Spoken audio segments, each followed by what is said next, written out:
Assalamualaikum warahmatullahi wabarakatuh. Alhamdulillah nahmaduhu wa nasta'inuhu wa nastaghfiruh wa na'udzu billahi min shururi anfusina wa min sayyiati a'malina may yahdihillahu fahuwal muhtadi wa man yudlil fala hadiyalah. Asyhadu an la ilaha illallah wa la syarikalah, asyhadu anna Muhammadan abduhu wa rasuluh. Allahumma shalli ala sayyidina Muhammad wa ala sayyidina Muhammad. Alhamdulillah, puji dan syukur tidak hentinya kita panjatkan kepada Allah Subhanahu wa taala. Begitu banyak nikmat yang Allah berikan kepada kita semua dan kita tidak bisa menghitungnya. Ya, per detik, per mili detik Allah berikan banyak sekali, dan tidaklah yang harus kita lakukan selain untuk senantiasa bersyukur kepada Allah, tentunya dengan menggunakan nikmat-nikmat itu dalam rangka ibadah kepada Allah Subhanahu wa taala. Dan kita bisa hadir di majelis ilmu, majelis yang Allah muliakan, di tempat yang dimuliakan, yaitu rumah Allah, masjid, dan di sana turunnya rahmat dan turunnya malaikat mengembangkan sayapnya, ya, dan memintakan ampun bagi orang yang talabul ilmi. Begitu juga makhluk-makhluk yang ada di muka bumi ini, termasuk ikan-ikan di laut, itu memintakan ampun bagi orang yang talabul ilmi. Dan orang talabul ilmi juga diberikan tingkatan yang tinggi, ya, dimisalkan sebagai orang yang jihad fisabilillah. Man kharaja fitul ini ka'anna fisabilillah hatta yarji'a. Jadi seakan-akan orang yang pergi itu seperti orang yang berjihad sampai dia kembali.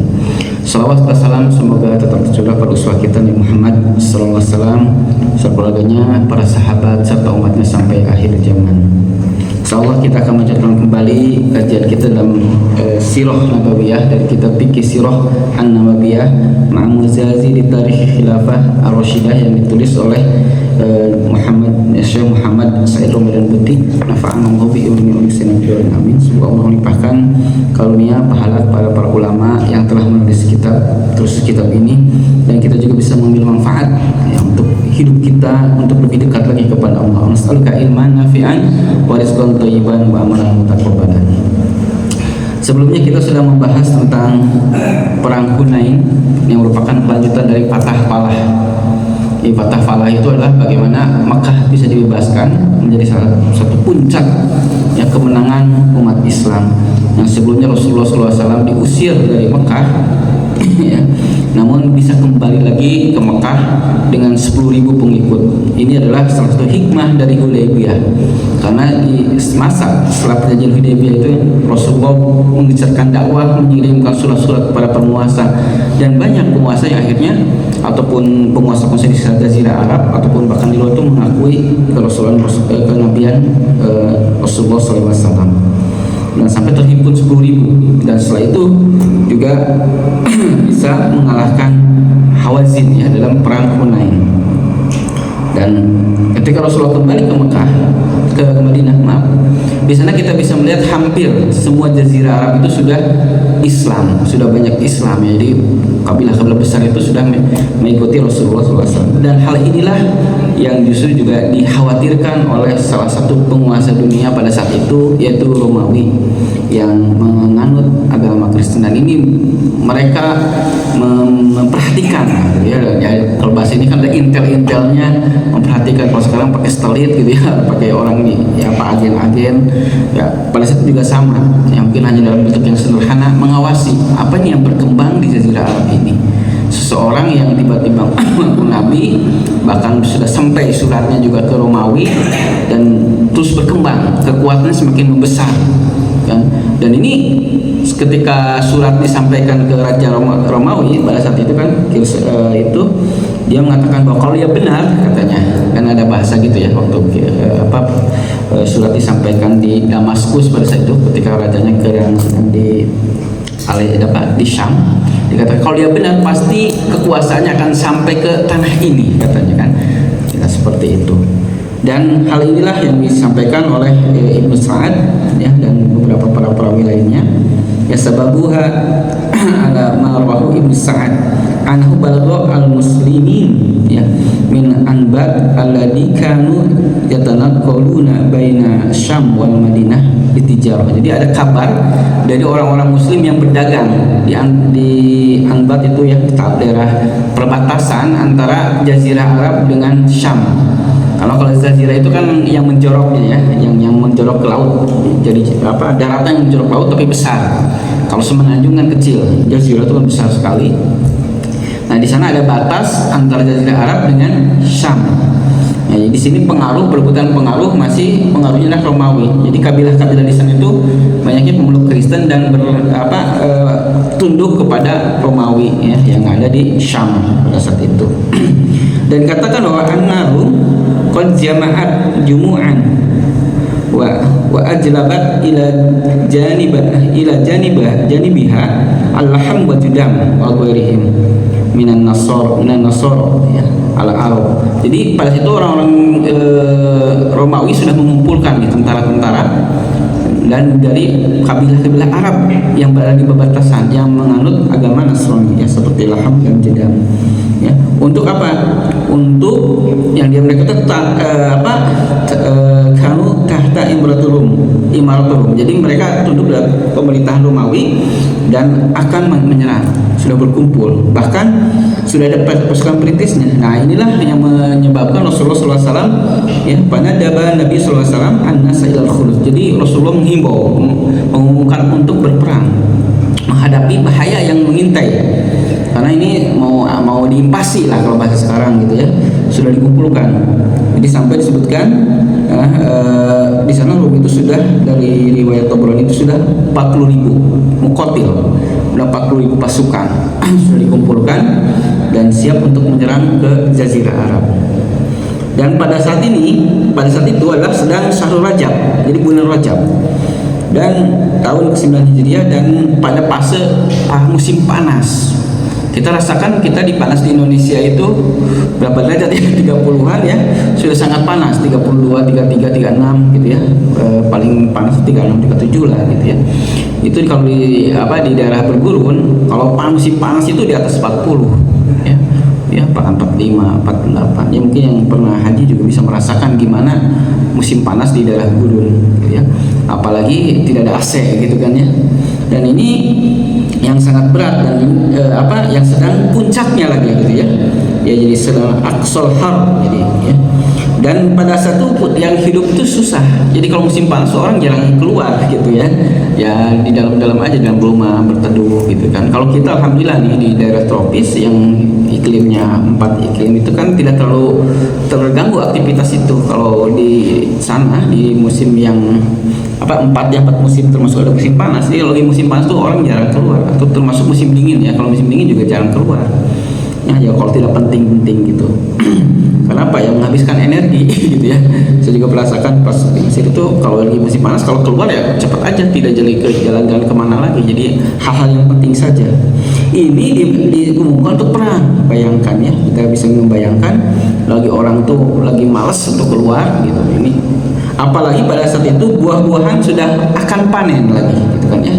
Jadi sudah mulai panen. Nah, Rasulullah SAW pada saat ini mengumumkan untuk pergi berperang ke Tabuk. Ini jarang sekali Rasulullah menyampaikan satu tujuan untuk perang. Biasanya kan kumpul dulu ya, setelah itu berjalan aja. Kayak waktu Fatah Falah itu ke Mekah, itu tidak disebutkan mau kemana-kemananya, tapi ini sudah disebutkan daerahnya, bahwa sekarang sudah ada berkumpul kabilah-kabilah yang di bawah penguasaan Romawi akan menyerang kita harus ke Tabuk. Jarak itu bayangkan jauh sekali ya, perjalanannya di sana mungkin sekitar 10 sampai 15 hari perjalanan jalan kaki gitu ya. Atau menunggang unta ya, kalau sekarang kan dengan kendaraan itu bisa cepat, tapi bayangkan kita suatu perjalanan di daerah bergurun itu kan mengarungi gurun pasir ya, pasti lambat gitu kan ya, dengan peralatan hanya jalan saja.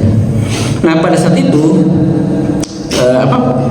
ada salah seorang sahabat di sini ya, Ka'ab bin Malik ini agak malas-malesan untuk ini ya, karena dengan panasnya itu, padahal sebenarnya salah satu sahabat dekat Rasulullah gitu kan ya, nanti ada ceritanya atau sirahnya berkaitan ini. Pada saat itu dia menunda-nunda, udahlah nanti gitu ya, mau persiapan, karena kan kalau udah diumumkan perang kan langsung berangkat, harus persiapan dulu, nyiapkan perbekalan, nyiapkan jadi untuk keluarganya, nyiapkan tunggangannya, kalau beli dulu dan lain-lain ya kalau punya mampu. Nah pada saat itu tertunda ya, sedangkan orang-orang mulailah mempersiapkan untuk berperang itu ketika Rasulullah mengumumkan bahwa akan terjadi perangan. Karena bagi kaum muslimin, kaum mukmin, inilah adalah satu kesempatan kalau ada perang itu, bagaimana melihat sebagai suatu peluang, salah satunya kan dua kemuliaan, apakah akan mati syahid atau mendapatkan kemenangan, ghanimah. Ya, walaupun pada dasarnya orang secara pribadi orang itu kan membenci perang itu. Ya, kutiba alaikumul qital wa huwa kurhul lakum. Nah, kan dia pasti engkau tuh akan benci terhadap perang itu. Asa antakrahu syai'an wa huwa khairul lakum, asa antahibbu syai'an wa huwa syarrul lakum, wallahu ya'lamu wa antum la ta'lamun. Ya, siapa sih yang mau senang perang ya? Ketika kita berangkat ke sudah buat siap gitu kan, kalau mau pulang tuh udah 90%, karena namanya peperangan ya kemungkinan meninggalnya besar gitu kan ya, terbunuhnya besar gitu kan. Tapi ini kan demi agama ya, mereka justru menyambutnya itu. Sedangkan orang-orang munafik, nah ini orang-orang munafik yang memunculkan atau memperlihatkan keislaman tapi hatinya tidak, mulailah mereka membuat alasan. Ya di sini satu alasannya adalah la tanfiru fil har, jangan pergi ya, jangan berperang, lagi panas gitu kan ya. Sudah ya, kalaupun mau katakannya udahlah perang mah di sini aja, nanti kita siap-siap, gak usah menyongsong ke mereka gitu kan, jauh-jauh gitu ya. Ada juga yang mengatakan izin ya, jangan sampai kan terjerumus kepada fitnah ya. Ya bagaimana mereka melihat bahwa nanti perangnya itu dengan kaum orang-orang Romawi dan berambut pirang, yang dia itu suka pada perempuan itu, nanti saya bisa kegoda gitu kan ya, sampai seperti itu gitu kan ya. Sehingga minta izin. Itu kan hal-hal yang dibuat, alasan-alasan yang dibuat oleh orang-orang munafik, dan banyak alasan-alasan yang lain gitu kan ya.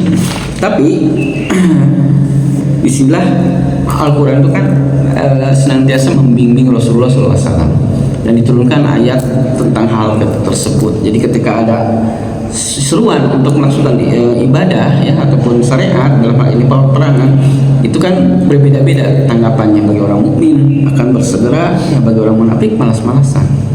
Ya, untuk sholat subuh saja orang munafik itu kan berat gitu ya, salah sholat dengan sholat isya, apalagi ini peperangan. Dan mereka ketika diizinkan jadi ngerasa bahagia, oh setelah diizinkan gitu kan ya, bisa perang gitu kan. Kenapa? Dia merasa terbebas dari kewajiban ya. Di sini disebutkan dalam surat dalam Al-Qur'an di surat Taubah itu farihal muhallifuna ya bimaq'adihim ya khilafa Rasulullah sallallahu alaihi wasallam wa karihu ayyujahidu bi amwalihim wa anfusihim fisabilillah wa qalu la tanfiru fil har qul naru jahannamu asadu har walau kanu yaqahun. Jadi mereka sudah berbahagia tidak jadi perang, tidak ikut perang gitu kan ya. Dan mengatakan udahlah jangan karena mereka benci untuk jihad, berat gitu kan ya, untuk melakukan suatu ibadah, suatu ini, apalagi ini mengorbankan jiwa dan harta. Ya, mengatakan jangan pergi, ini selagi panas gitu kan. Tapi ingat, neraka itu api neraka itu lebih jauh lebih panas jika mereka mengetahui, bisa melakukan ya. Jadi alasan-alasan itu senantiasa akan bisa dibuat-buat ya, bisa dilogiskan bahasa ini ya, bahwa tidak mau karena ini gitu ya. Begitu juga ada yang mengatakan tadi ini kan, faminhum may yaqulu zanli wala taftini ala fil fitnah saqatu wa inna jahannama la muhitatun bil kafirin. Jadi mereka mengatakan ya jangan jerumuskan kami dalam fitnah ya, justru dengan ikut berperang itu dia telah terjerumus terhadap fitnah itu sendiri gitu kan ya, dan dia akan dikenakan pada neraka jahanam. Nah, sedangkan orang-orang mukmin di sini justru berlomba-lomba. Kan untuk perang ini kalau perjalanan jauh berarti kan butuh biaya ya, biaya untuk kendaraan ya tidak semua punya kendaraan ya pada saat itu kan, dan butuh juga untuk perbekalan gitu kan ya, hanya karena perjalanan itu kan panjang, sementara kan panen belum ada, berarti kan stoknya stok panen sebelumnya, jadi sudah mau akhir-akhir lah gitu ya. Kalau baru panen itu mungkin harta itu barang stok makan tuh banyak gitu. Nah disinilah bagaimana kita banyak teladan dari para sahabat. Salah satu yang terkenal adalah kisah Utsman bin Affan. Beliau ini ya datang ya, wajah Utsman radhiyallahu anhu bisalasumi'ah ba'ir bi ahlasiha wa aktabiha. Jadi dia datang sampai dengan 300 unta dengan pelananya dan isinya, gitu kan ya. Dan juga dengan 1000 dinar yang diberikan pada Rasulullah. Jadi ini tidak segan-segan memberikan hartanya begitu besar. Ada juga yang sebakul, ada yang sesuai kemampuannya. Tapi ketika diberikan itu kan orang munafik bahkan yang mengejek kan, oh kenapa sih yang sebakul sih? Tapi kan itu menunjukkan bahwa orang yang membawa sebakul atau hanya seranjang aja itu kan karena hartanya segitu. Nah ini sudah memberikan ini. Nah pada saat ini juga ada kisah terkenal, yaitu dengan ketika kisah Umar bin Khattab yang berlomba dengan Abu Bakar. Jadi kata Umar bin Khattab di sini hadisnya ya, amara Rasulullah SAW ayatasaddaqo wa wafaqa zalika indi malan. Faqultu yaum asbaqu Abu Bakar.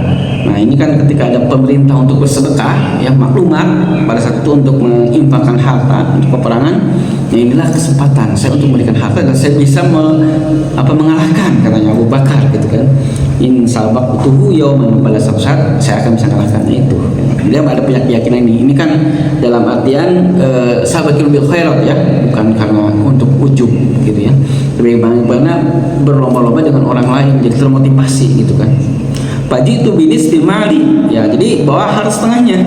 Nah, kata Rasulullah SAW, apa sih yang ma'abqaita di ahlik, apa sih yang disisakan di rumahmu, katanya. Kata Rasul, mislu, ya semisal. Jadi setengah dibawa, setengah di ini. Setelah itu datang Abu Bakar. Ya Abu Bakar, ma'abqaita di ahlik, apa yang kau sisakan di rumah? Katanya, abqaitu lahum Allah wa Rasul. Jadi sudah harta semuanya diberikan. Nah kata Umar, la asbaquhu ila sayyidin abadan, saya tidak akan bisa mengalahkannya ya, Abu Bakar itu sepanjang waktu. Jadi ini memberikan bagaimana para sahabat berlomba-lomba ya untuk memberikan yang terbaik ya,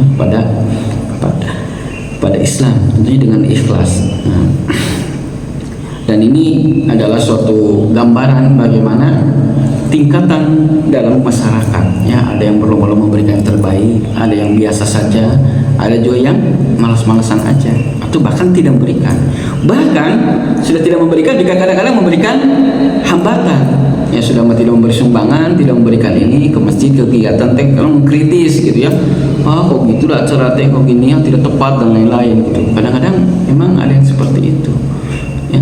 Ada kan tidak banyak bicara, ngasih gitu kan, ngasih sumbangan, ngasih memberikan dukungan gitu kan. Jadi kita bisa melihat fenomena-fenomena dalam saat ini, dan kita akan masuk ke mana gitu kan ya. Apakah itu seperti Umar bin Khattab, Abu Bakar, Utsman ya. Ada juga kan tadi yang terlambat ya, nanti ada juga yang justru tidak mau ya, dengan alasan-alasan untuk bahkan memberikan stigma-stigma negatif ya kepada ini kan Rasulullah SAW sebagai nabi yang manusia paling sempurna, itu banyak ternyata kan tidak diikuti juga gitu. Jadi ketika kadang-kadang kan orang berpikir, wah jika memang kalau hidup zaman Rasulullah kita bisa enak ya, bisa dekat dengan Rasulullah, dapat tausiahnya, berdekatan, kan belum tentu juga. Ternyata kan pada zaman Rasulullah tidak sedikit orang yang munafik yang itu dekat dengan Rasulullah. Kita harus bersyukur saat ini kita jauh dengan Rasulullah, kita sudah diberikan hidayah oleh Allah dalam Islam. Itu yang terpenting sekarang begitu ya. Tidak usah ke sana, karena ternyata kan orang yang hidup berdampingan dengan Rasulullah juga ternyata kan tidak semuanya ikut taat gitu ya, termasuk munculnya orang-orang munafik gitu. Dan pada saat itu juga adanya muncul orang-orang yang datang untuk perang ya, disebut bukaan ya, al-bukaun. Jadi orang-orang yang menangis. Kenapa menangis? Dia itu datang untuk ikut berperang, tetapi ya dia tidak punya perbekalan, tidak punya kendaraan, gitu kan ya.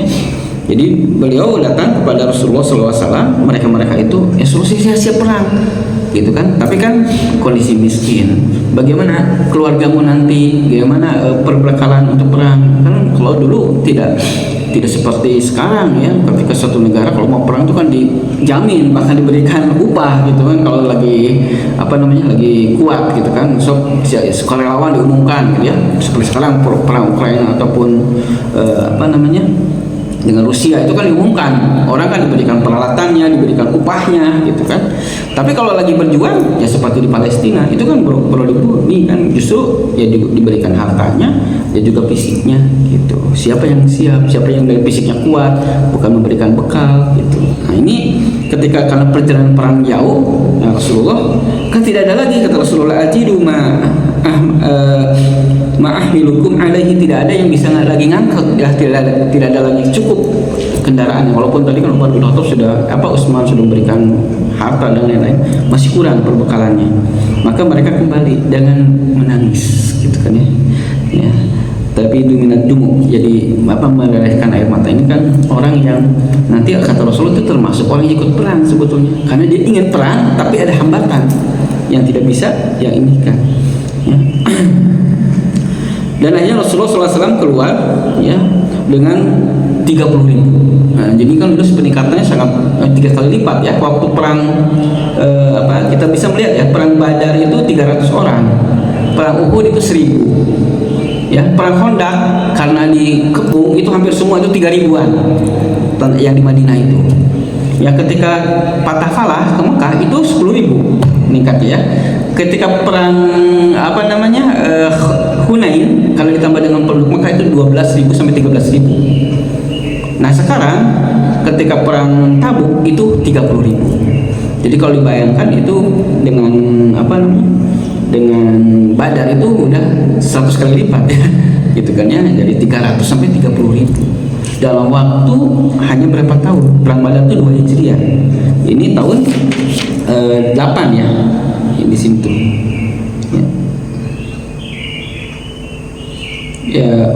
ya tis'ah betul ya, 9 Hijriah. Jadi kan setelah 7 tahun sudah 100 kali lipat yang bisa ikut berperang bersama Rasulullah. Ini kekuatan yang maha dahsyat ya, bisa ini tidak menyusut ini, tapi terus bertambah, gitu kan.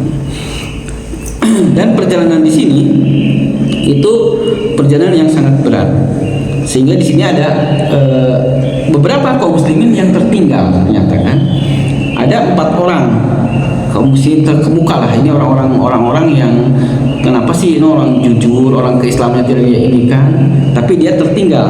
Yaitu di sini Ka'ab bin Malik, Murarah bin Rabi, Hilal bin Umayyah, dan Abu Khaisamah ya, Abu Khaisamah. Ada 4 orang. Sedangkan Abu Khaisamah itu dia datang ke kebun, ke rumahnya. Yang lain mau ikut perang, dia datang ke kebun. Karena apa? Kebunnya udah besar dan juga dia mau panen, dan di sana sudah ada istrinya, sudah menyiapkan tempat. Karena kalau ini kan di rumah itu kan kalau di kita ada villa lah pastinya ya. Kan ada rumah aslinya di Madinahnya kan. Kalau di kebunnya itu suka ada tempat-tempat saung lah gitu ya. Sudah enak. Nah di sanalah muncul sebagai seorang mukmin. Kenapa saya enak-enak dengan istri, dengan makanan, dengan minuman, sementara Rasulullah lagi panas-panasan, gitu kan? Nah, kesadaran akhirnya dia tidak jadi untuk enak-enakan di rumah. Ya kalau kita lihat mungkin ketika seorang di sini lagi ada kerja bakti, lagi beres-beres gitu ya, atau lagi kegiatan, kita di rumah enak-enak gitu ya, ngopi. Kan mungkin kalau secara ini sangat enak gitu kan. Orang-orang lagi bekerja sama, lagi melakukan kegiatan, sementara kita di rumah aja nonton atau apa.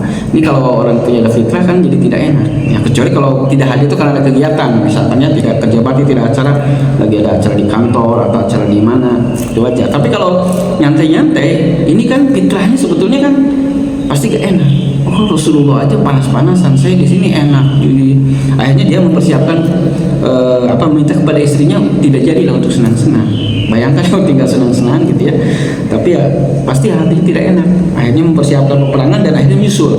Nah, Bukisama itu menyusul sampai ke bertemu dengan Rasulullah, dan ketika datang kepada Rasulullah langsung didoakan oleh Rasulullah. Ya. Ini kan orang yang tertinggal tapi dia bisa sampai ke sana. Gitu. Sedangkan yang berempat, yang 3 orang sisanya itu tidak dia sampai berangkat. Ya, nanti ada ceritanya di sana. Dan perjalanan yang sangat berat karena apa? Ya, Ghazwah Tabuk ini di perjalanan sekitar 10 harian. Itu apa, mengarungi gurun pasir dan apa, satu kendaraan itu 3 orang gantian. Begitu juga makanannya gitu kan ya. Dan apa, ketika itu sampai para sahabat ketika sudah habis bekalnya, mereka minta izin kepada Rasulullah untuk menyembelih apa namanya, untanya, karena sudah kehausan habis. Jadi unta itu kan ada kayak talinya itu ya, tempat air itu kan bisa diminum kalau dibunuh itu, kadang darahnya gitu. Akhirnya Rasulullah mau mengizinkan, tapi di sini ada ide cemerlang dari Umar bin Khattab ya, sebagai seorang apa yang cerdas. Beliau mengusulkan ke Rasulullah, kalau kita nanti di sembelihan terus ya, si unta-unta itu, kita tidak ada lagi tempat apa untuk nanti mengangkut pasukan, habis gitu lama-kelamaan. Akhirnya beliau minta, bagaimana Rasulullah kalau engkau kita mengumpulkan saja perbekalan-perbekalan itu dan engkau berdoa kepada Allah untuk memberikan barokah. Nah, ini kan mujizat Rasulullah SAW. Akhirnya mereka itu dikumpulkan bekal-bekal itu, ada yang tinggal segenggam, semua dikumpulkan, terus didoakan oleh Rasulullah SAW. Nah, dari sini berkah muncul. Ya, karena setelah itu para sahabat diambil lagi dan itu sudah penuh perbekalan itu.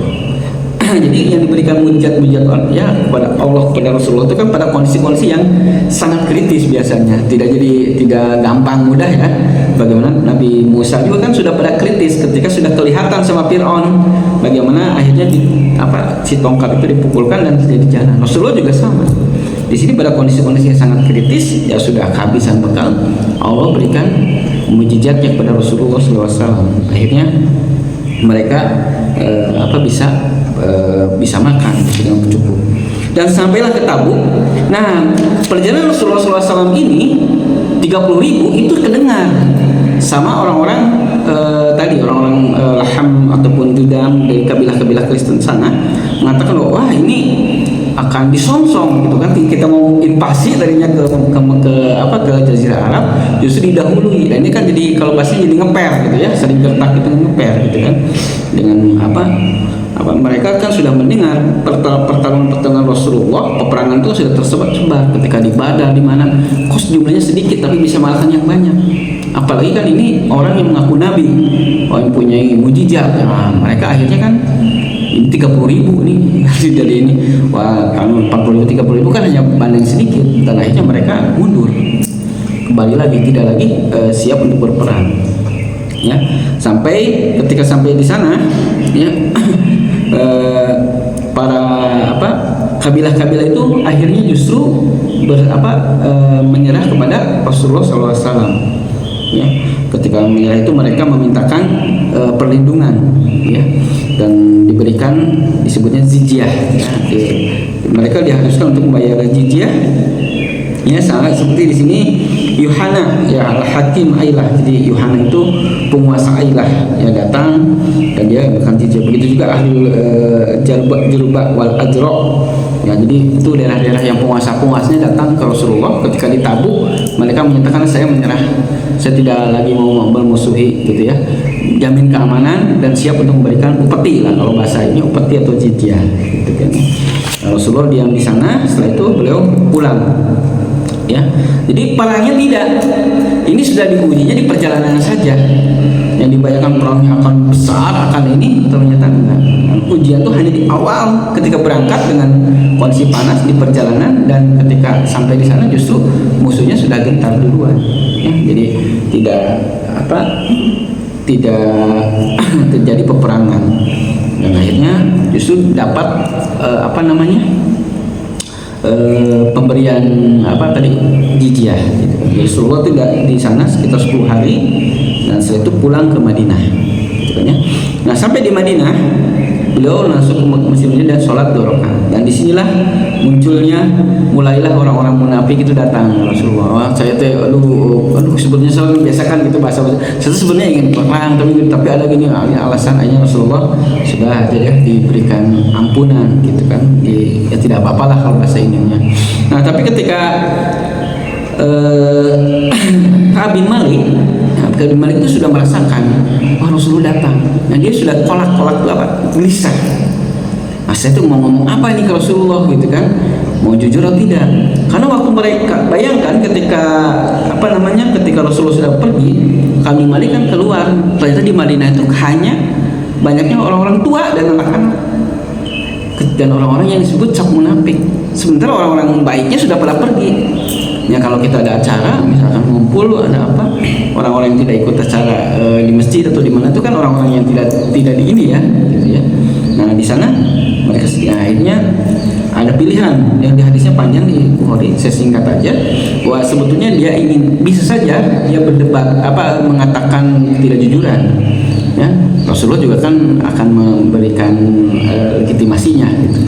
Tapi akhirnya dia jujur, ya Rasulullah, saya itu sebenarnya tidak ada halangan. Ya, ketika datang Rasulullah juga senyum sinis katanya disebutkan di sini.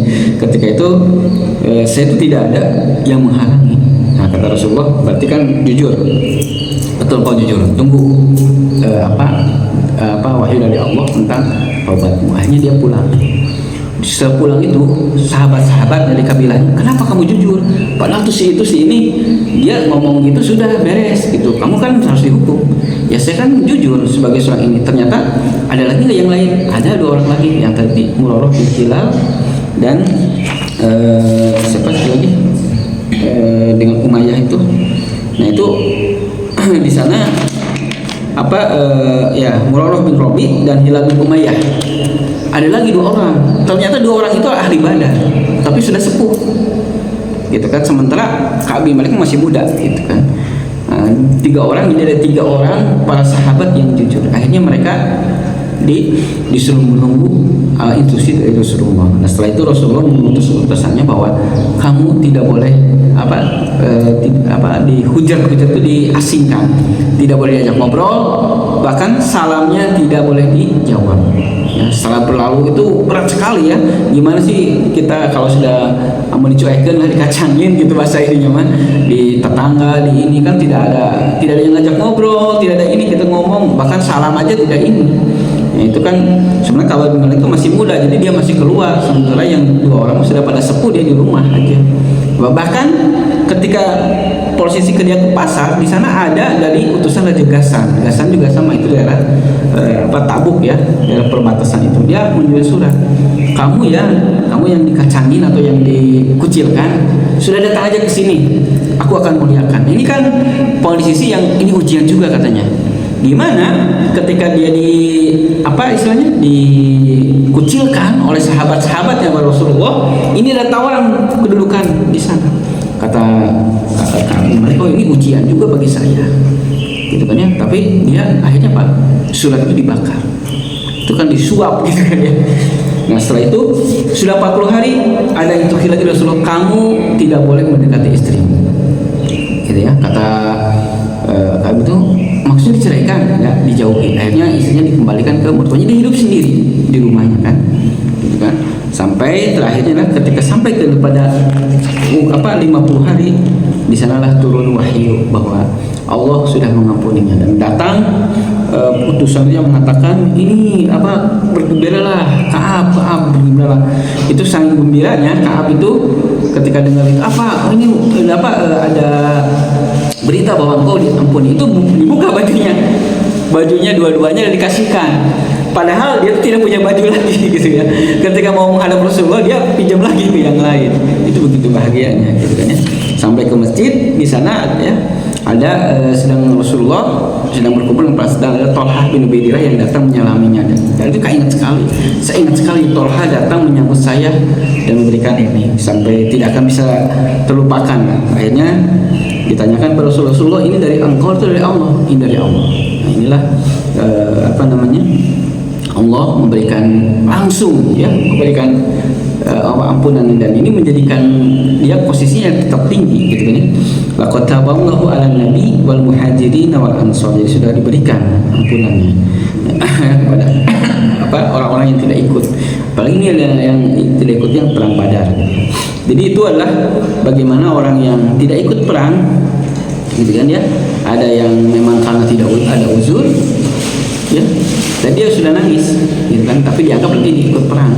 Ada juga yang tidak ikut, dia jujur tapi dihukumi, dan dia juga tetap mendapatkan kedudukan yang tinggi gitu kan ya. Itulah kisah dari perang Tabuk ya, yang secara ringkas. Sekarang kita ibroh-ibroh yang bisa didapat. Yang pertama di sini adalah bagaimana catatan dari Sayyid Rahman Putih ini, sikap Romawi. Jadi Rum pada saat itu sebetulnya, analis beliau ya, jadi mengadopsi Kristen itu bukan karena meyakini, tapi ini ada kompromistis kekuasaan saja, karena dia menjadi alat untuk ekspansi.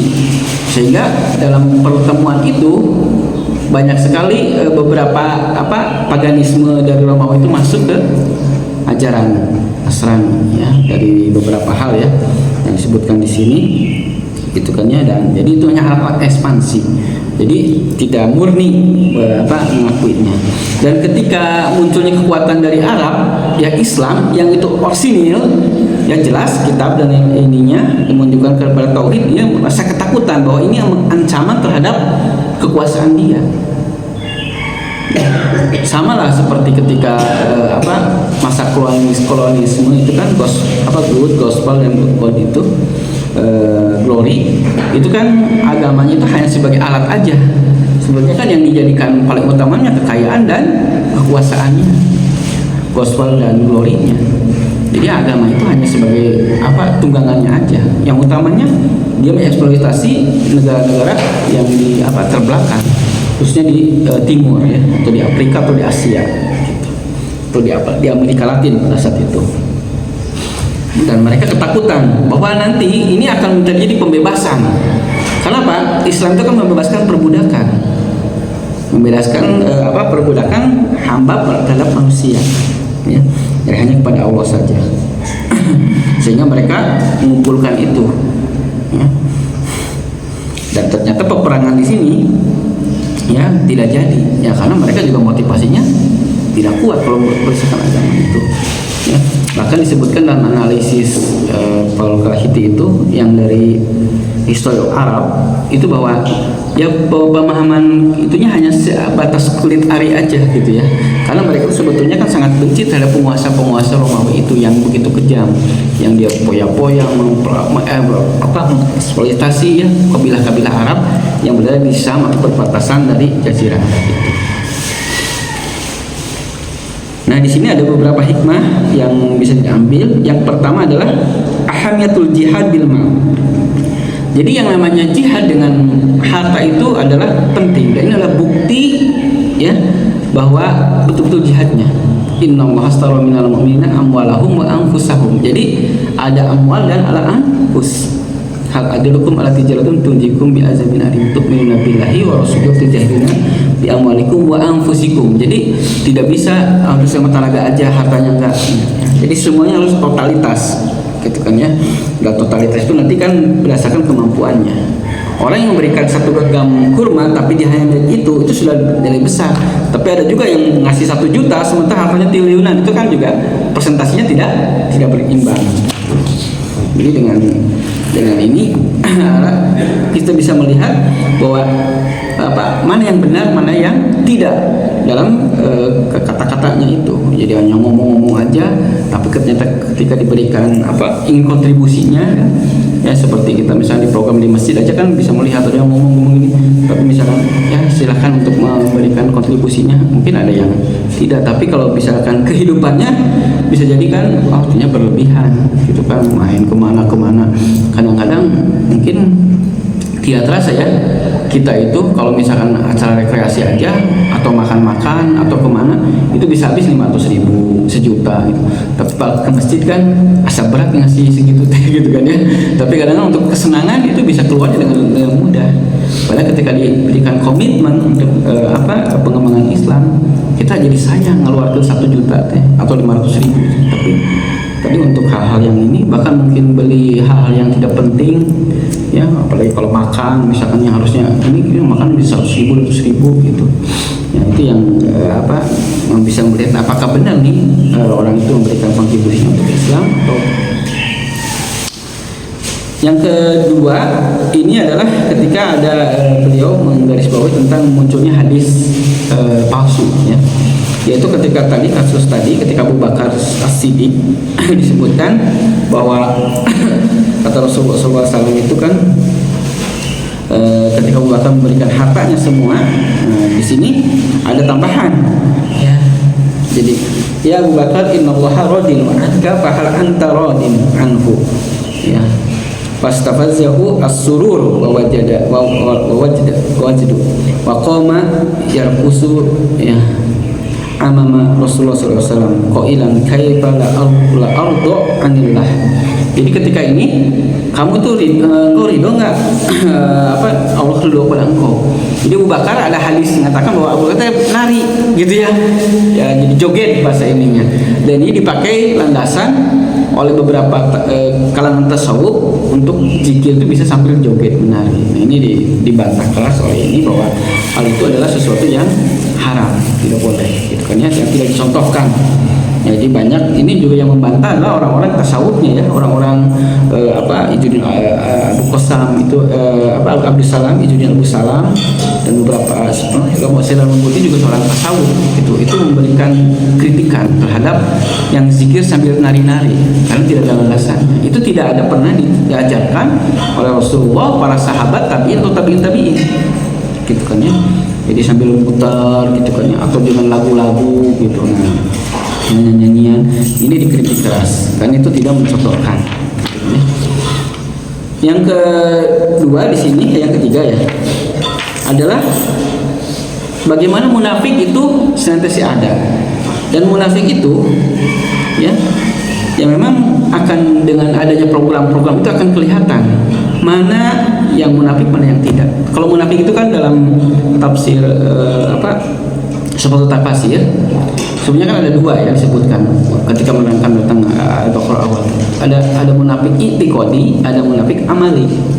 Kalau itikodi berarti itikadnya, hatinya memang dia munafik, dia ingin menghasilkan Islam dengan hati-hatinya.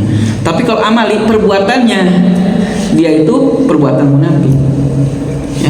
Tapi dia tidak berniat itu, hanya jatuhnya nanti kepada dosa saja, dosa besar. Nah, kalau misalkan itikodi itu bidakil asfal minan, dia akan berada di dasar neraka. Ya kan, ayatul munafik itu kan ada 3 ya.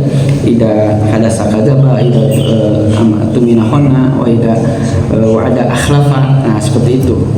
Ya, jadi apa yang dikatakan itu tidak sesuai dengan ini. Nah, jadi seorang itu bisa jadi amalannya seperti orang munafik, tapi dirinya itu bukan munafik, hanya pekerjaannya itu hanya dapat dosa.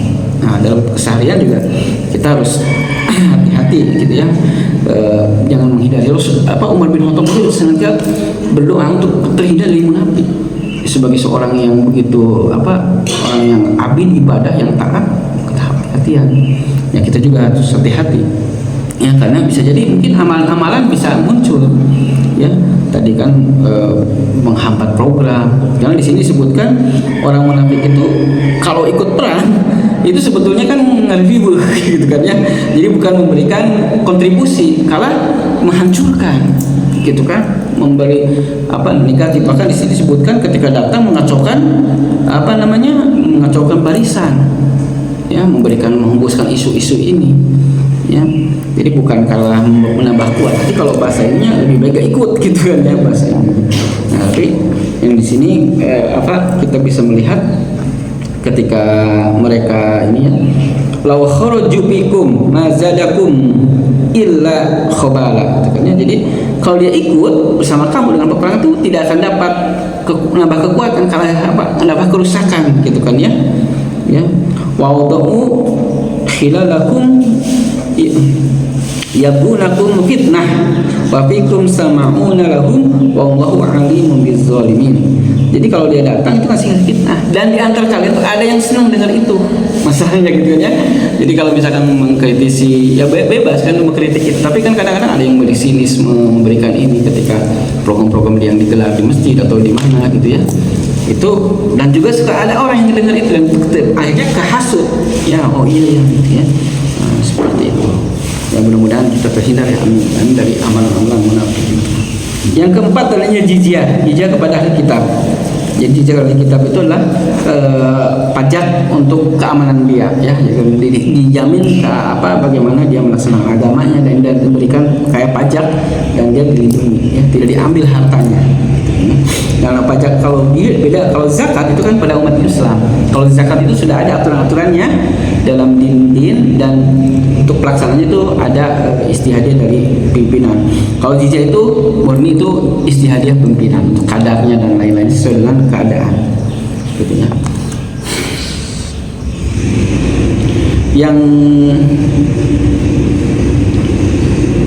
Yang kelima, poin tadi yang kelewat ya. Jadi ketika Rasulullah itu pulang dari Tabuk itu lewat kepada daerah kaum Samud yang sudah diinikan, sehingga Rasulullah itu kan berjalan dengan cepat, tidak lama-lama. Nah ini juga untuk mengambil ibrah, janganlah tinggal di sana. Memang kalau sekarang kan pakai wisata justru ya.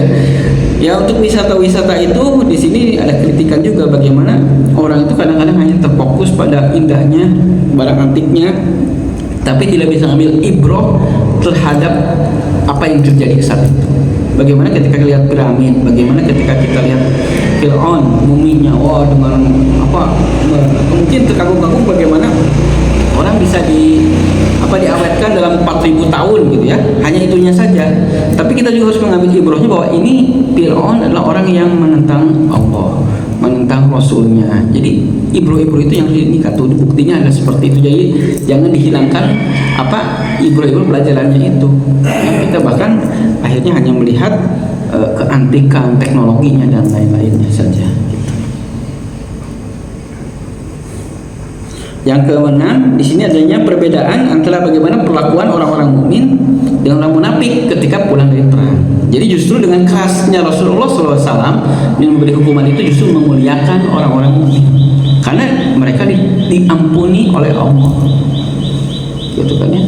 Dengan disejajarkan dengan orang-orang ya tersuci lagi, terbebas lagi, gitu kan ya. Yang di sini dalam hukuman ini adanya masru'iyatul hujr, jadi adanya diperbolehkannya untuk mengucilkan ya, bahkan tidak menjawab salamnya. Karena menjawab salam itu wajib, tapi ketika dia sudah diputuskan untuk dikucilkan itu tidak wajib membaca salamnya. Dan yang kedua juga di sini dalam ini bagaimana Ka'ab itu diuji lebih berat dengan adanya surat dari Ghassan. Dia ditawari untuk kedudukan di sana. Tapi ini menunjukkan keimanan yang kuat. Nah, lebih baik kan menyelesaikan hukuman daripada ikut mundur keluar dari Islam dan mendapatkan kedudukan dunia. Karena memang ini sudah ke akhirat ya. Dan yang ketiga itulah sujud syukur ya. Jadi ketika ada berita itu Ka'ab bin Malik itu sujud syukur. Ini sudah merupakan syariat yang sudah dicontohkan oleh Rasulullah SAW. Jadi Rasulullah SAW juga dulu sujud syukur ketika turun dari Allah ya, bahwa barang siapa yang bersolawat kepada Rasulullah ya akan dibalas solawat 10 kali. Jadi ini apa yang dicontohkan oleh Rasulullah SAW. Jadi ketika mendapatkan nikmat kita bersyukur, menyempurkan dahi kita ke tanah gitu. Itulah beberapa hal yang berkaitan dengan perang Tabuk, dan mudah-mudahan bisa mengambil hikmahnya bahwa perang ini sebetulnya tidak terjadi dalam bentuk pertempuran, tapi dalam persiapan dan keberangkatan itulah ujiannya. Jadi setiap peristiwa itu beda-beda ya. Ketika Badar sedikit lawan banyak ya bisa kuat. Ketika Hunain banyak, merasa banyak, akhirnya dikalahkan di awal gitu ya. Ini juga Tabuk, peperangan yang begitu berat dalam persiapan dan perjalanan. Di perangnya memang enggak gitu kan ya. Ketika pulang, dan juga ada bagaimana contoh-contoh orang-orang yang bisa bertaubat dan orang yang kena uzur. Itu dianggap oleh Rasulullah dia itu ada di Madinah tapi ikut bersama kita. Ya, karena tidak hadir itu karena uzur itu. Itulah yang bisa disampaikan. Mohon maaf segala kekurangannya. Mungkin kalau ada pertanyaan, maka kalau yang perlu kita diskusikan. Ya. Yang mana? At-Taubah, yang Halaf ini yang mereka bergembira yang karena itu ini At-Taubah ayat 81 sampai 83. Ini jadi tentang perang Tabuk itu di surat At-Taubah banyaknya. Ya, tentang bagaimana mereka sikap orang munafik ketika diperintahkan pada kondisi yang berat gitu ya. Seperti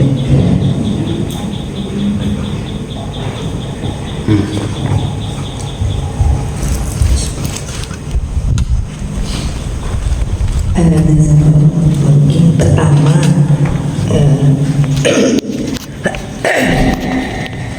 dari yang tadi saya sempat baca browsing sebentar, perang Tabuk ini kesannya menyerang, bukan tidak disebut sedang membalas. Kalau tadi kan Rasulullah tahu mereka sudah berjaga-jaga gitu ya. Tapi kalau di bacaan kesannya Rasulullah menyerang gitu. Jadi karena demi menyebarkan Islam. Sehingga ini kan kalau emang ini betul, jadi seolah bukti bahwa memang Islam disebarkan dengan perang, dengan pedang gitu. Nah, apakah seperti itu? Jadi menyerang. Kemudian yang kedua, apakah memang di perang-perang lain Rasulullah tidak pernah bilang ini mau kemana gitu? Tadi kan ini Rasulullah katakan terus terang bahwa kita mau ke Tabuk dengan perjalanan panjang dan sebagainya. Jadi apa hikmahnya gitu ketika apakah memang menguji kesiapan para sahabat? Pokoknya ikut saja kita mau perang gitu, tapi tidak pernah dikasih tahu kemana ya. Apakah begitu?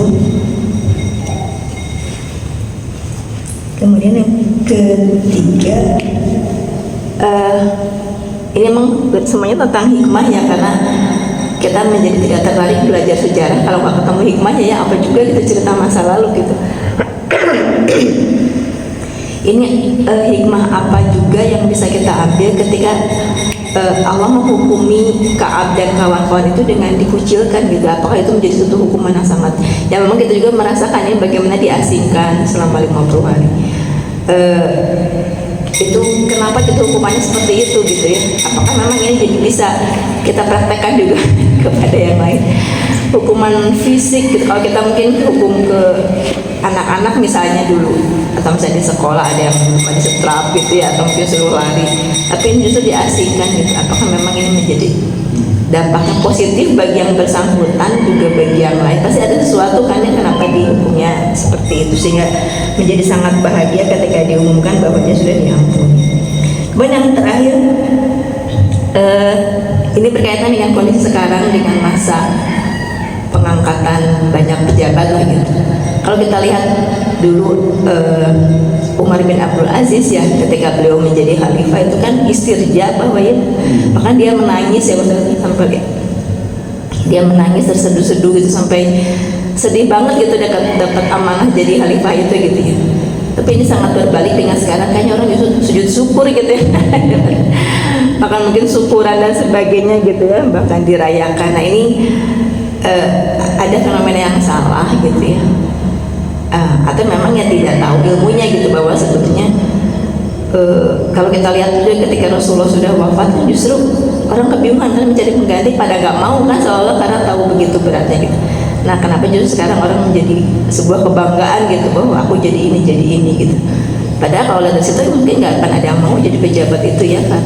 Nah ini apa yang terjadi gitu ya, kemudian bagaimana kita menyikapi hal seperti ini. Itu kalau tidak jazakallah. Yang pertama, jadi ini sebenarnya kayak preemptif ya.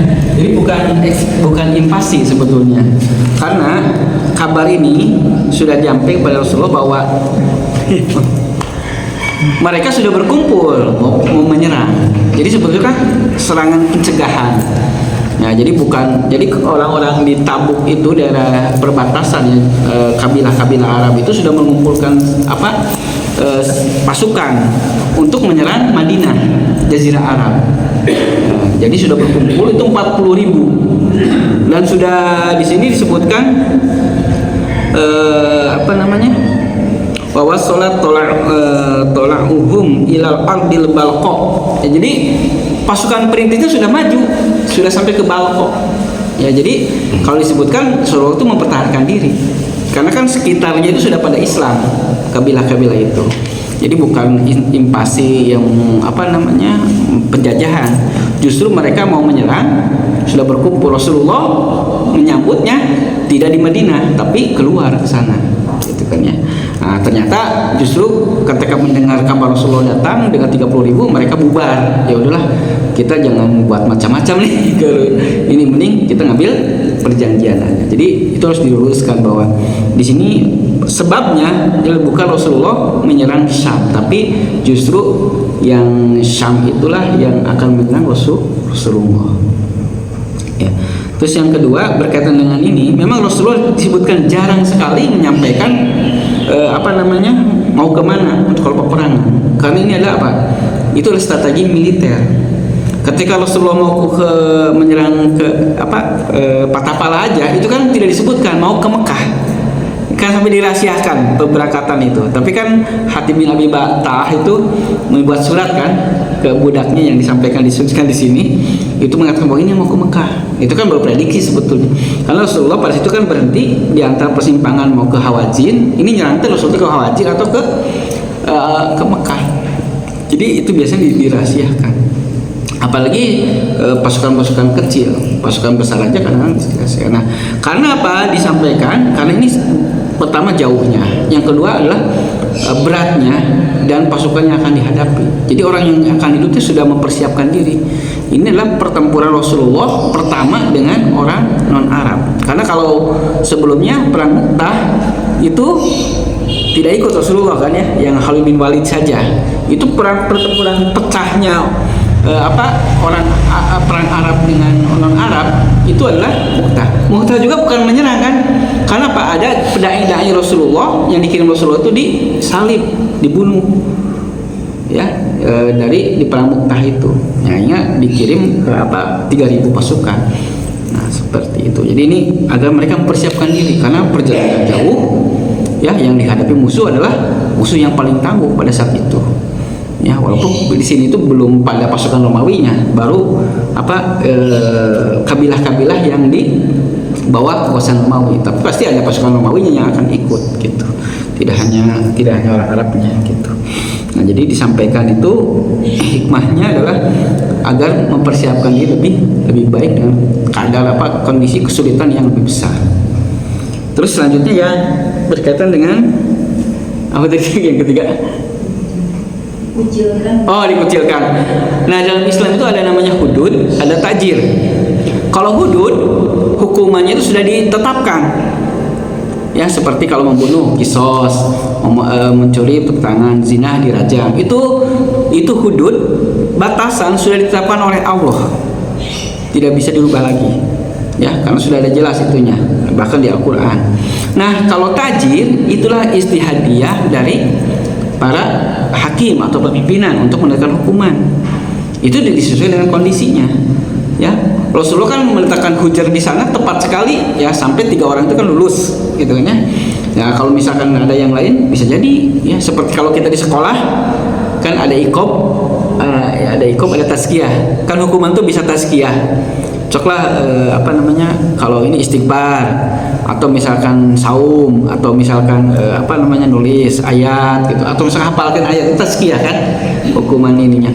Ada juga iqob itu kan berupa hukuman, misalkan push up gitu kan ya, atau misalkan bersihin WC. Nah, itu iqob. Nah, pas itu tajir, jadi kondisi yang diistihadkan oleh pimpinan pada kondisi seperti itu. Karena juga kalau misalkan hukumannya presentasi di depan gitu kan, itu kondisinya beda-beda. Kalau misalkan kamu tidak mengerjakan PR, ya sudah, kalau tidak mengerjakan PR kan kadang-kadang coba kerjakan sambil berdiri misalkan, atau ke depan menyampaikan pidato untuk tausiah pada diri, seperti itu. Jadi kondisi-kondisi itu diperlihatkan pada kondisi. Kalau istiadat itu kan ada ashos itu lihat orangnya, saksinya. Dan juga azman, waktunya tepat nggak dengan waktunya, gitu kan ya. Ada yang ada zaman dulu gini, zaman sekarang kan sudah tidak tepat, gitu kan ya. Hukuman seperti itu, kan. Ada juga amkan, tempatnya, daerahnya. Oh, di Jakarta, di Bandung, ya. Kalau di orang daerah gini mah gini, ya. Jadi itu ada makan, ada pribadinya yang disesuaikan, ya. Kalau misalkan diterapkan kepada orang munafik tadi kan gimana gitu kan ya, pasti ketika ditawarin itu juga dia kabur gitu kan, tawari oleh jagasan gitu ya. Tadi ada waktunya, ada askos, ada azman, ada amkan, ada tempatnya, dan ada ahwal, kondisinya. Nah, itulah kejelian dari seorang pimpinan atau hakim untuk menentukan hukumannya yang tepat. Karena tujuannya apa? Untuk kembali. Tujuan hukuman itu, kenapa sih ada iqab, ada tazkiyah? Untuk kembali pada Allah. Di sini kan untuk taubat, itu tujuannya. Jadi ketika seorang melenceng, dikembalikan, apakah dengan ditazkiyah ataukah dengan diberikan hukuman. Kalau ditazkiyah kan kafarat, kan kayak saum kan, bersumpah 3 hari kan, saum gitu kan, atau membereskan budak, ya, seperti itu. Jadi itu istihadiyah sifatnya, gitu kan ya.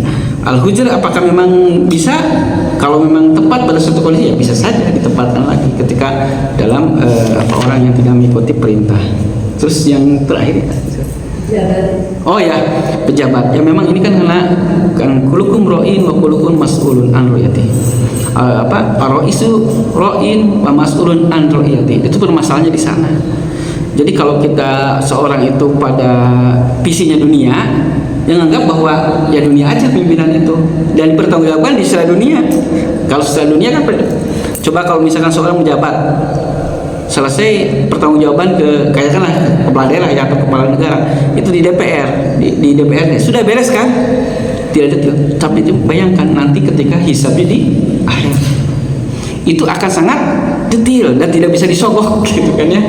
Kan Umar bin Khattab mengatakan bahwa kalau nanti ada jalan yang unta yang terjerembab di satu daerah di Baghdad pada saat itu, di mana di daerah satu daerah di Suriah, maka itu akan diminta pertanggungjawabannya. Ada warga yang kelaparan di daerah kekuasaan, itu akan diminta pertanggungjawabannya. Ada kemaksiatan yang ada di sana, itu pimpinan akan diminta pertanggungjawabannya. Itu bayangkan ya, seorang bupati aja atau kepala desa, itu satu desa itu akan diminta pertanggungjawaban apa yang terjadi di sana. Bupati yang akan terjadi di dalam kekuasaan kabupatennya atau wali kota itu akan ditanya. Itu sih kenapa berat, kenapa istrinya? Ya, sebelum Umar bin Abdul Aziz kan berat sekali. Sampai untuk menerima tamu atau dengan anaknya kan bedakan itunya fasilitasnya. Kenapa? Nanti akan dihisap. Kalau sekarang kan bebas aja. Mungkin penguasa hakimnya bisa disogok, bisa di ini kan, tapi nanti akan sangat detail. Jangankan gitulah, saya sendiri sebagai guru, sebagai pengajar nanti kan akan dihisap gitu. Waktu mengajar, waktu memakai fasilitas-fasilitas di sekolah, ya, yang kadang-kadang itu dipakai untuk kepentingan pribadi gitu ya, bukan untuk kepentingan pengajar gitu kan. Semuanya akan dihisap. Apalagi ini menyangkut banyak orang, pasti berat. Pasti tidak bisa tidur lah kalau bahasa ininya mah. Tapi kan sekarang ya karena mereka organisasinya dunia, gampang lah. Paling evaluasi di DPR, DPRD sudah itu beres, gitu kan. Apalagi satu fraksi, satu partai tidak akan ini, ya. Tapi nanti di akhirat itu akan sangat detail, ya. Bagaimana di akhirat itu kan untuk dihisab kan berat sekali, yang tadinya bahkan kan disebutkan perlihatkan tuh kalau ini kan foto ininya gitu kan, kalau bisa seperti filmnya gitu kan, untuk orang jadi malu gitu, malunya bahkan disebutkan aswadat sampai hitam, bukan lagi merah. Kalau kita ada aib kita terbongkar kan merah, ini mah aib kitanya kalau terlalu banyak itu bukan lagi hitam, bukan lagi merah tapi hitam. Ya, kenapa berat ya kalau ini pimpinan. Untuk RT aja gimana gitu ya, kejadian ada apa-apa kan RT tanggung jawab. Ini RW, kepala desa, bupati, gubernur, sangat berat gitu kan ya. Sehingga kan disebutkan dalam hadis itu kan orang pemimpin yang adil tuh akan dinaungi dalam naungan yang tidak ada, pada saat itu tidak ada naungan. Tapi kalau yang ini kan justru dilaknat. Masyarakat dilaknat, dia sendiri melaknat. Nah, jadi berat lah jadi pemimpin kalau tahu konsekuensi akhiratnya. Tapi kalau hanya dunia ya ninggalinnya kan tunjangan, fasilitas, wah ini dapat harta, dapat penghormatan, kemana-mana diberikan ini, itu kan hanya duniawinya saja, dan itu hanya sebentar, ya 5 tahun, 10 tahun, bahkan 20 tahun, 30 tahun ya cepet gitu. Setelah itu kan nanti hisab itu akan menunggu ya. Itulah yang masalah orientasinya berkaitan dengan yang memang ke akhirat atau dunia. Kalau dunia ya itu kenapa bisa berebut orang-orang, bahkan tidak sungkan untuk berbohong kan, bohong dan tidak ada beban. Nah nanti juga yang penting mah dikasih uang, kasih uang, tidak ada beban merasakan. Nah tidak dimasukkan jeli, tidak masukkan ini akhlak etika. Tapi kan nanti di akhirat itu akan dimintai pertanggungjawabannya, dan tidak ada yang namanya pengacara. Hotman deh yang jago ngomong dianya sedih lagi sidang dihisap juga pura-pura memikirkan orang lain gitu kan. Kita masing-masing di sana, bahkan dengan istri, dengan suami, dengan anak kan bisa jadi saling ini.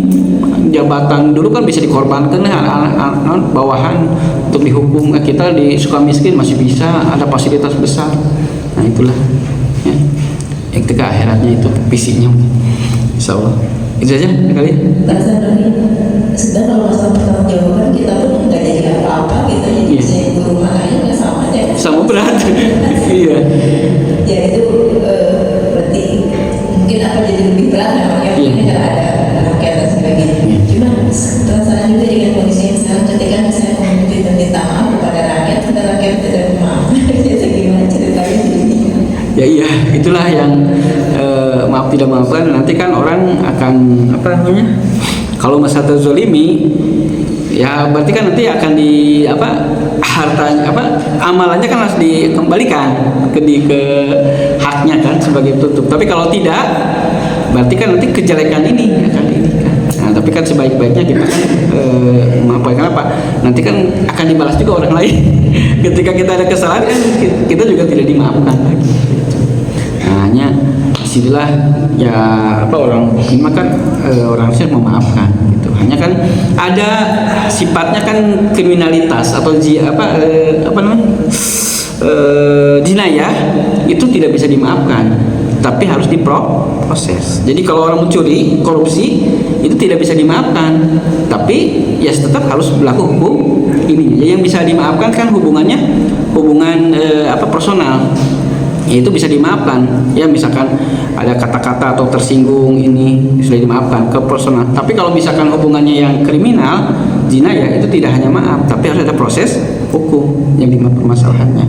Ya bisa jadi kalau secara muamalahnya dimaafkan, tapi kalau secara proses hukumnya itu tetap akan menjadi harus diproses. Nanti akan jadi pertanggungjawaban di akhirat ketika seorang melakukan kejahatan itu yang paling berat ya. Gitu ya. Itu ya, kita tutup ya sama-sama dengan berdoa ya. Alhamdulillahirabbil alamin, hamdan syakirin, hamdan naimin, hamdan yukafini wa yukafi mazidah. Ya rabbana lakal hamdu wa lakal syukru kama sultan. Allahumma nas'aluka salamatan fid din wa afiatan fil jasad wa ziyadatan fi ilmi wa barakatan fi rizqi wa taubatan qabla al maut wa rahmatan indal maut wa maghfiratan ba'dal maut. Allahumma hawwin alaina bis sakaratil maut wa najjatan minan nar wa aqwa hisab. Allahumma hab lana min azwajina wa dzurriyyatina qurrata a'yun waj'alna muttaqina imama. Allahumma ighfir lana dzunubana wa li walidana wa limasakhina wa limu'allimina wa liman lahu haqqun liman ahabba asana wa ka'abatil muslimin ajma'in. Allahumma inna a'udzubika min al-barasi wa min asqam. Allahumma ansur muslimin wa muslimat wa sallim fi Indonesia wa fil Palestin. Rabbana atina fid dunya hasanah wa fil akhirati hasanah wa qina adzabannar. Wassallallahu ala Muhammadin wa sallam. Alhamdulillahirabbil alamin. Kita sama-sama alhamdulillah dan barakatuh. Assalamualaikum warahmatullahi wabarakatuh.